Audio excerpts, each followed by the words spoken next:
بسم اللہ الرحمن الرحیم۔ محبوب کی حفاظت دشمن کی گود میں۔ حضرت موسیٰ علیہ السلام کی والدہ کے ساتھ اللہ تعالیٰ نے وعدہ فرمایا اور انہیں اللہ تعالیٰ کے وعدے پر بھروسہ کر لیا۔ نتیجہ کیا ہوا ذرا واقعہ مختصر سا سن لیجئے۔ اللہ تعالیٰ ارشاد فرماتے ہیں، ہم نے وحی کہ موسیٰ علیہ السلام کی والدہ کو کہ آپ اس بچے کو دودھ پلائے، اور اگر آپ کو اس کے بارے میں ڈر لگ جائے تو فرعون کے سپاہی پکڑ نہ لے جائے اور ذبح نہ کر دے تو اسے پانی میں ڈال دینا۔ اور ارشاد فرمایا، پھر اس کا وہ تابوت کنارے پر آ لگے گا، اس کو وہ پکڑے گا جو میرا بھی دشمن ہے اور اس کا بھی دشمن ہے۔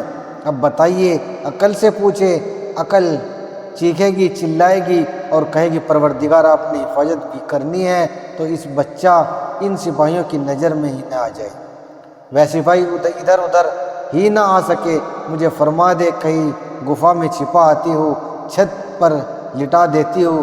رب کریم یہ کیا بات ہے، اس کو دریا میں ڈالے، بچہ ہے، تابوت بنا کر ڈالنا پڑے گا۔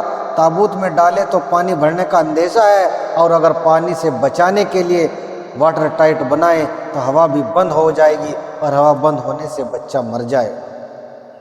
سمجھ نہیں آتی کہ کیا کرے، ہوا کے لیے سوراخ بھی رکھے تو پانی جانے کا خطرہ ہے، اور پانی سے بچانے کی کوشش کرے تو ہوا بند ہونے کا خطرہ ہے۔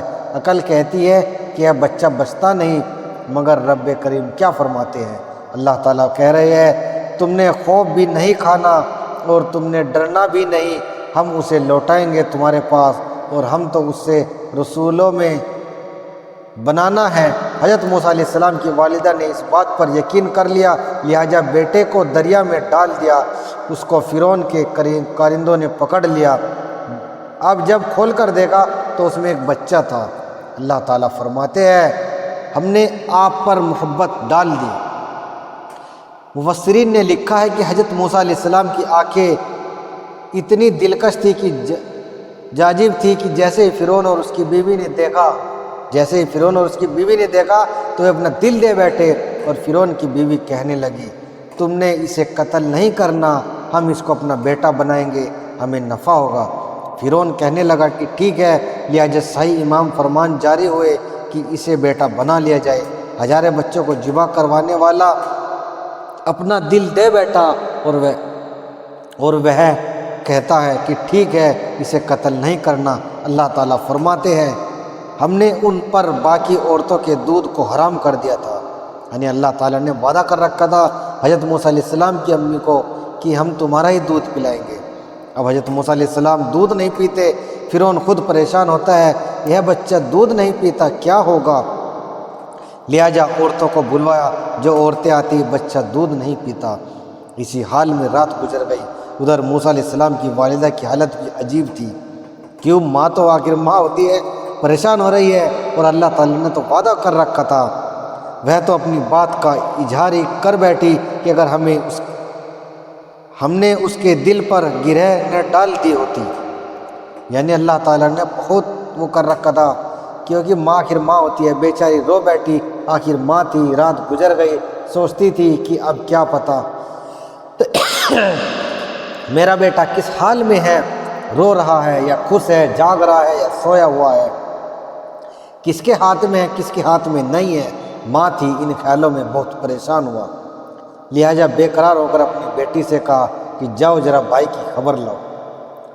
وہ بھاگی گئی، جا کر منظر دیکھتی ہے کہ بہت سارے عورتیں دودھ پلانے آ رہی ہے، مگر وہ بچہ کسی کا دودھ نہیں پیتا۔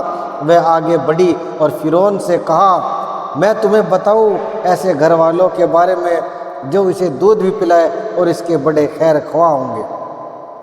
مفسرین نے لکھا ہے کہ فرعون کو یہ بات کھٹکی، کہنے لگا، کون جو اس کے بڑے خیر خواہ ہوں گے؟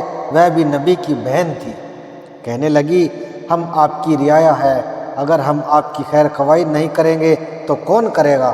فرعون کہنے لگا، بات سمجھ میں آ گئی، اچھا لے جاؤ۔ چنانچہ بہن آئی اور والدہ کو لے گئی، انہوں نے دودھ پلایا۔ جب بچے نے دودھ پی لیا تو فرعون بہت خوش ہوا، کہنے لگا بیوی اس بچے کو اپنے گھر لے جاؤ، وہاں جا کر اسے دودھ پلانا، اور دودھ پلانے کی تنخواہ ہم اپنے خزانے سے بھیج دیا کریں گے۔ رب کریم فرماتے ہیں، اللہ تعالیٰ کیا ارشاد فرماتے ہیں، اس کی آنکھیں ٹھنڈی ہو اور غم زدہ نہ ہو، اور وہ جان لیں کہ اللہ کے وعدے سچے ہیں، لیکن اکثر لوگ اس بات کو نہیں جانتے۔ تو دیکھا اللہ رب العزت کے چاند کیسے سچے ہیں، اللہ تعالیٰ اللہ رب العزت کے وعدے کیسے سچے ہیں، اس لیے فرمایا اور کون ہے اللہ سے زیادہ سچی بات کہنے والا۔ سبحان اللہ، اللہ اس طرح اپنے نیک بندوں کی حفاظت کرتے ہیں۔